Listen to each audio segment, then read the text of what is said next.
Text files and binary files के बारे में। तो चलिए शुरू करते हैं। ये टेक्स्ट फाइल्स और बाइनरी फाइल्स यहाँ पर जो आपको बताए जा रहे हैं सी प्रोग्रामिंग के रिस्पेक्ट में बताए जा रहे हैं। तो चलिए आगे बढ़ते हैं। देखिए, अभी तक जितने भी हमने सी प्रोग्राम बनाए होंगे, ठीक है, उन प्रोग्राम्स को हमने .c इस तरीके के फाइल नेम या इस तरीके के फाइल फॉर्मेट से सेव किया था। .c के पहले आप ABCD XYZ अपने हिसाब से कोई भी कुछ भी नाम दे सकते हैं। जितने भी अभी तक आपने .c नाम से फाइल्स बनाए होंगे, .c के प्रोग्राम्स बनाए होंगे, ठीक है, वो सभी आते हैं आपके टेक्स्ट फाइल्स की कैटेगरीज में आएंगे। वो सारे किस में आएंगे? वो सारे आएंगे आपके टेक्स्ट फाइल्स की कैटेगरी में। यदि आप टेक्स्ट फाइल को और अच्छे ढंग से डिफ़ाइन करें, तो टेक्स्ट फाइल में हो सकता है सिर्फ़ और सिर्फ टेक्सचुअल इन्फॉर्मेशन, ठीक है। यदि हम टेक्स्ट फाइल को और अच्छे ढंग से डिफ़ाइन करें तो टेक्स्ट फाइल में सिर्फ़ और सिर्फ हो सकता है टेक्सचुअल इन्फॉर्मेशन। टेक्सचुअल इन्फॉर्मेशन का मतलब हो सकता है अल्फ़ाबेट, ठीक है, अल्फ़ाबेट मतलब ABCD XYZ, ठीक है। डिजिट्स हो सकता है 1 2 3 4, ठीक है। साथ ही साथ स्पेशल सिम्बॉल्स हो सकते हैं, हैश, ठीक है, हैश, कॉमा, एट्सेट्रा, ठीक है। तो ये सारे होते हैं टेक्स्ट फाइल में टेक्सचुअल इन्फॉर्मेशन। लेकिन कंप्यूटर के पर्सपेक्टिव से देखा जाए तो क्या कंप्यूटर इनको एज अ टेक्स्ट ट्रीट करता है? तो इसका आंसर कुछ डिफरेंट है। इसका आंसर ये है कि कंप्यूटर इन सारे कैरेक्टर्स के लिए एक रिस्पेक्टिवली ASCII कोड यानी कि American standard code for information interchange नाम का एक कोड यूज़ करता है, ठीक है। और ये जो भी कोड्स रहते हैं ये कोड्स जो है स्टोर होते हैं, किस में स्टोर होते हैं? टेक्स्ट फाइल में स्टोर होते हैं, ठीक है। यदि हम एक अच्छे एग्जांपल की बात करें टेक्स्ट फाइल से रिलेटेड, तो वो हो सकता है सपोज़ हमने कुछ एडिशन का प्रोग्राम बनाया जिसको हमने add.c नाम से सेव किया। तो उस एडिशन के प्रोग्राम में आपके टेक्सचुअल इन्फॉर्मेशन में अल्फ़ाबेट, डिजिट, स्पेशल सिम्बॉल्स, ये सारी चीज़ें हो सकती हैं, ठीक है। अब यदि मैं बात करूं बाइनरी फाइल के बारे में, तो बाइनरी फाइल क्या होता है? देखिए, बाइनरी फाइल को हम बोल सकते हैं कलेक्शन ऑफ बाइट्स, ठीक है। बाइनरी फाइल को हम बोल सकता हूँ मैं कलेक्शन ऑफ बाइट्स। अब ये जो कलेक्शन होगा ये कलेक्शन क्या हो सकता है? हो सकता है किसी भी सी प्रोग्राम का कंपाइल्ड वर्जन हो सकता है, ठीक है। सी प्रोग्राम का कंपाइल्ड वर्जन हो सकता है। सपोज़ मैंने जो add.c नाम का प्रोग्राम बनाया होगा, यदि मैं उसको कंपाइल करता हूँ तो कंपाइल करने के बाद ये बन जाएगा add.exe, ठीक है, यह बन जाएगा add.exe, ठीक है। इसके अलावा बाइनरी फाइल के और एग्जांपल्स की बात करें तो वो हो सकता है सपोज़ कोई भी म्यूज़िक डेटा, ठीक है। म्यूज़िक डेटा जो किस में स्टोर होता है? एक वेव फाइल में स्टोर होता है। और यदि मैं वेव फाइल की एक्सटेंशन के लिए बात करूँ तो वो हो सकता है .wav, ये हो सकता है वेव फाइल का वेव फाइल का फॉर्मेट हो सकता है। और इसके अलावा बाइनरी फाइल में हो सकता है एक पिक्चर जो कि स्टोर होता है ग्राफिक फाइल में, ठीक है। अब पिक्चर का जो फॉर्मेट है वो हो सकता है JPEG, JPG, ये अलग अलग फॉर्मेट हैं। ये सारे किस में आएंगे? ये सारे आएंगे बाइनरी फाइल्स में, ठीक है।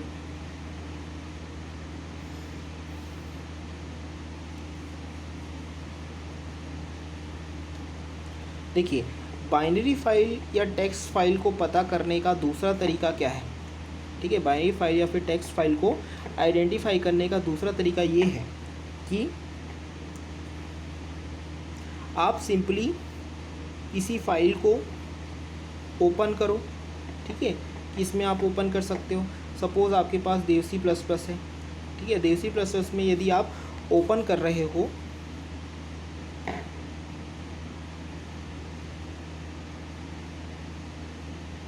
ठीक है, और ओपन करने से जो भी कंटेंट है वो आपको कम्प्लीटली दिखाई पड़ता है, ठीक है। कम्प्लीटली दिखाई पड़ता है कि आपने क्या लिखा हुआ है, ठीक है। कम्प्लीटली दिखाई पड़ता है क्या लिखा हुआ है, तो वो होगा आपका, तो वो क्या हो सकता है? वो हो सकता है आपका टेक्स्ट फाइल, ठीक है। और दूसरा जो कंटेंट है, यदि आप उसी टेक्स्ट फाइल को सपोज़ आपने रन किया, रन करने के बाद यदि डिस्प्ले हुआ, ठीक है, डिस्प्ले हुआ यानी कि कुछ आउटपुट प्रदर्शित हुआ, तो जो डिस्प्ले होगा वही हो सकता है आपका बाइनरी फाइल हो सकता है, ठीक है। वो क्या हो सकता है, वो हो सकता है आपका बाइनरी फाइल हो सकता है, ठीक है। अब यदि हम कोई एक प्रोग्राम बनाएं, ठीक है, अभी तक जो भी हमने फाइल हैंडलिंग से रिलेटेड प्रोग्राम देखे हैं उनमें आप देखें, उनमें आपने ध्यान दिया होगा कि हमने एक ऐसे फाइल्स का यूज़ किया जिसका नाम था jk.c, ठीक है। अब ये jk.c क्या था, ये एक तरीके का टेक्स्ट फाइल था, ठीक है, ये एक तरीके का टेक्स्ट फाइल था। आप अपने प्रोग्राम को और बेटर बना सकते हो, है ना, जिसमें आप यूज़ कर सकते हो बाइनरी फाइल का भी यूज़ कर सकते हो फाइल हैंडलिंग के प्रोग्राम में, ठीक है। तो अभी तक हमने क्या किया था, हमने टेक्स्ट फाइल का यूज़ किया था। अब यदि हम बाइनरी फाइल का यूज़ करेंगे तो किस तरीके से हम कर सकते हैं, ठीक है। देखिए, सपोज़ हमने यहाँ पर सबसे शुरुआत में डिफ़ाइन किया है एक हेडर फाइल जिसका नाम हमने दिया है #include stdio.h। Standard input output के लिए हमने यहाँ पर एक हेडर फाइल लिया है, ठीक है। इसके बाद मैंने यहाँ पर लिया है मेन फंक्शन, ठीक है। अब इस मेन फंक्शन के साथ मैंने लिया है फाइल नाम का, मैंने एक डिफाइंड डेटा टाइप लिया है और इसमें मैंने 2 फाइल पॉइंटर लिए हैं, ठीक है। एक हो गया fs और दूसरा हो गया ft, ठीक है।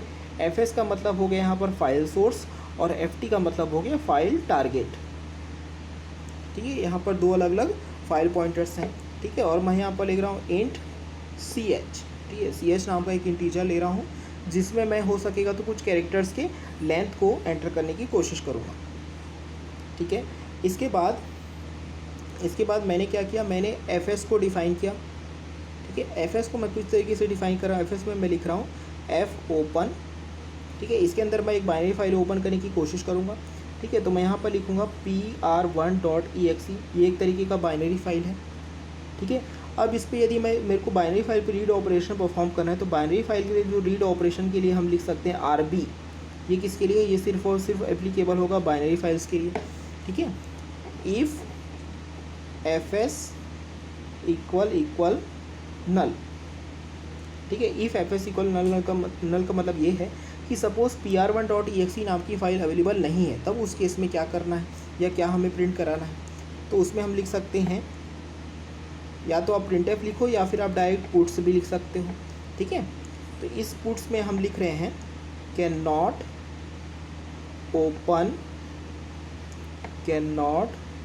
Open source file. ये किस केस में वर्क करेगा, सपोज़ pr1.exe नाम की कोई भी फाइल आपके हार्ड डिस्क में मौजूद नहीं, उस केस में काम करेगा। तो यदि इस तरीके का आएगा तो हम यहाँ पर दे रहे हैं कि एक्सिट फंक्शन दे रहे हैं, ठीक है। इसके बाद यहीं पे एक्सिट हो जाएगा, ठीक है, क्लोज हो जाएगा, ठीक है। तो ये हो गया। नेक्स्ट इसके बाद हमने एक और सेकेंड पॉइंटर को डिफाइन किया जो था ft फाइल टारगेट, ठीक है। तो इसमें हम फाइल टारगेट में क्या कर रहे हैं, ft इक्वल f ओपन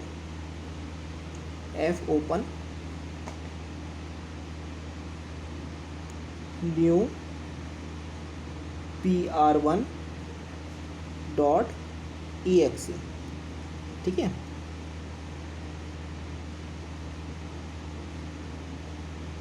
देखिए यहाँ पर क्या किया जा रहा है, यहाँ पर न्यू pr1 नाम का exe फाइल चेक किया जा रहा है, क्या ओपन करने की कोशिश किया जा रहा है और उस पर राइट करने के लिए लिखा जा रहा है wb, ठीक है। तो इसको पहले हम चेक करेंगे, इफ़ ft इक्वल नन।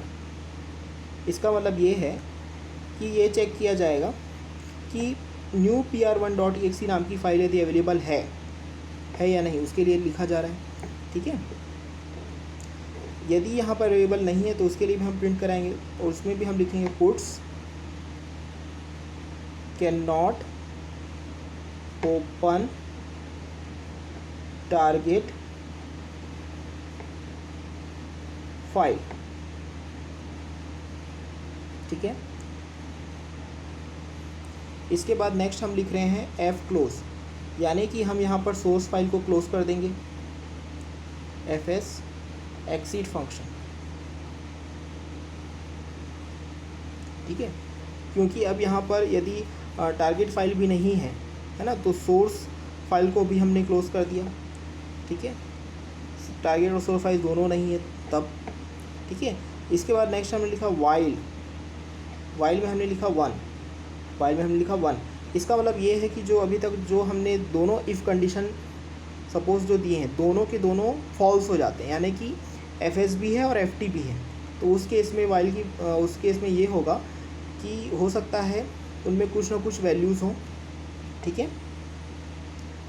तो इस केस में हम क्या करेंगे, C H equal F get C F S, यानी कि हम यहाँ पर सी एच में एफ एस से जो भी हमको कैरेक्टर मिलेगा उसको हम क्या करेंगे, स्टोर कराएंगे, ठीक है। इसके बाद हम ये देखेंगे if C H equal end of file, यानी कि जो भी हमको नंबर ऑफ़ कैरेक्टर्स मिले हैं क्या वो आखिरी हैं। यदि आखिरी है तो हम क्या कर देंगे, वहीं पर ब्रेक कर देंगे।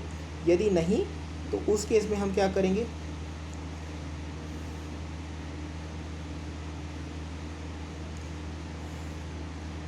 इन सारे कैरेक्टर्स को क्या कर देंगे, हम प्रिंट कर देंगे, ठीक है।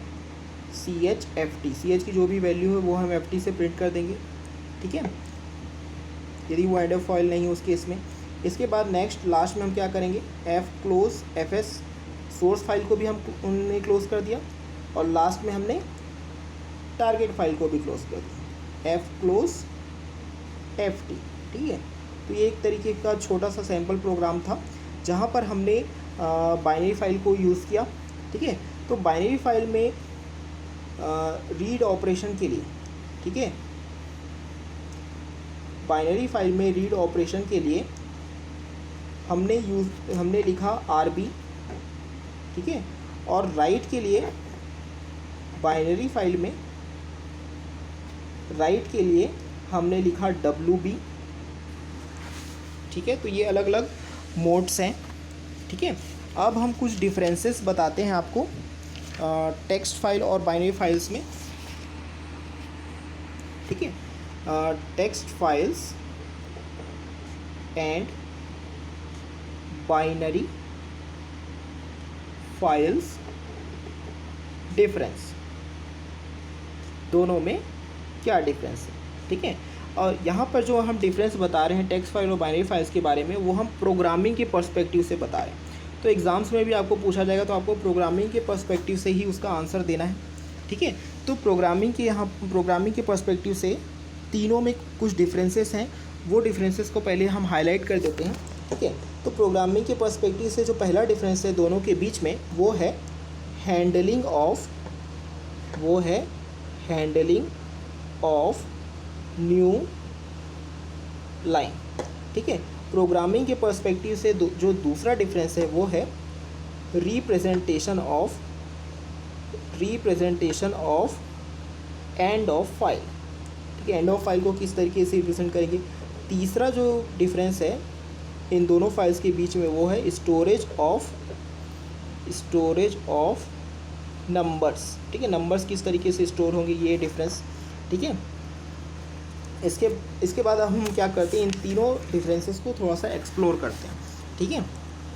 तो इसमें हम लिखते हैं टेक्स्ट वर्सेस बाइनरी मोड, ठीक है, किस बेसिस पे, न्यू लाइंस के बेसिस पे, ठीक है।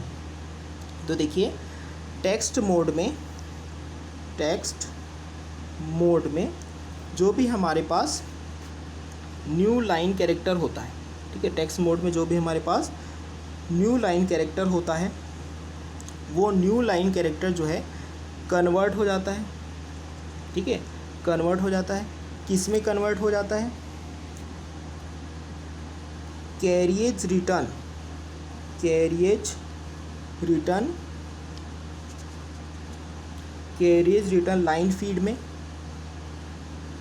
लाइन फीड कॉम्बिनेशन में रिटर्न हो जाता है, ठीक है, डिस्क पे राइट होने से पहले, ठीक है। और यदि हम बाइनरी मोड के केस में देखें तो जो भी आपका न्यू लाइन कैरेक्टर होता है वो किसी भी तरीके से कन्वर्ट नहीं होता है, ठीक है। डिस्क पे स्टोर होने से पहले किसी भी तरीके से कन्वर्ट नहीं होता है। ठीक है, नेक्स्ट जो डिफरेंस है वो डिफरेंस है एंड ऑफ फाइल के बारे में, text versus binary and of file. ठीक है, देखिए टेक्स्ट मोड में सपोज कोई स्पेशल कैरेक्टर है। ठीक है, टेक्स्ट मोड में सपोज कोई स्पेशल कैरेक्टर है जिसकी आस्की वैल्यू जो है, जिसकी आस्की वैल्यू सपोज 26 है। ठीक है, और सपोज यह इंसर्ट हुआ है after last character, after last character. क्यों इंसर्ट हुआ है? ताकि एंड ऑफ फाइल को हम क्या कर सकें, मार्किंग कर सकें। ठीक है, एंड ऑफ फाइल को हम क्या कर सकें, मार्किंग कर सकें। ठीक है, तो तब क्या होगा, तब यदि जो लास्ट कैरेक्टर जो इंसर्टेड किया गया है, यदि वो डिटेक्ट हो जाएगा तो रीड फंक्शन ये बताएगा कि यहाँ पर एंड ऑफ फाइल आ चुका है। ठीक है, तो ये तो हुआ टेक्स्ट मोड के केस में। अब यदि हम बाइनरी मोड के लिए देखें तो बाइनरी मोड के लिए कोई भी ऐसा स्पेशल कैरेक्टर प्रेजेंट नहीं होता है बाइनरी मोड में, जिससे कि एंड ऑफ फाइल को क्या किया जा सके, मार्क किया जा सके। ठीक है, तो एंड ऑफ फाइल को कैसे मार्क करता है बाइनरी मोड? ठीक है, इसके लिए क्या करता है binary mode, number of characters जो प्रेजेंट होते हैं in the directory entry of file, उससे बाइनरी मोड जो है एंड ऑफ फाइल को डिटेक्ट करता है। ठीक है, नेक्स्ट जो डिफरेंस है वो डिफरेंस है स्टोरेज ऑफ नंबर्स के बेसिस पे, स्टोरेज ऑफ नंबर्स के बेसिस पे। ठीक है, तो जब हम स्टोरेज ऑफ नंबर्स के बेसिस पे बात करते हैं तो टेक्स्ट मोड में जो फंक्शन अवेलेबल है स्टोरेज ऑफ नंबर्स के लिए, वो है आपका fprintf। ठीक है, वो क्या अवेलेबल है, fprintf,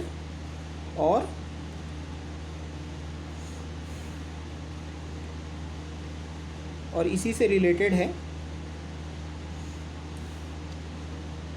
और इसी से जो है नंबर स्टोरेज ऑफ नंबर्स होता है, किस में होता है, टेक्स्ट मोड में इसी से होता है स्टोरेज ऑफ नंबर्स। जबकि बाइनरी मोड में जो फंक्शंस यूज़ होते हैं वो फंक्शंस यूज़ होते हैं fread और fwrite, अलग अलग फंक्शंस यूज़ होते हैं बाइनरी मोड में।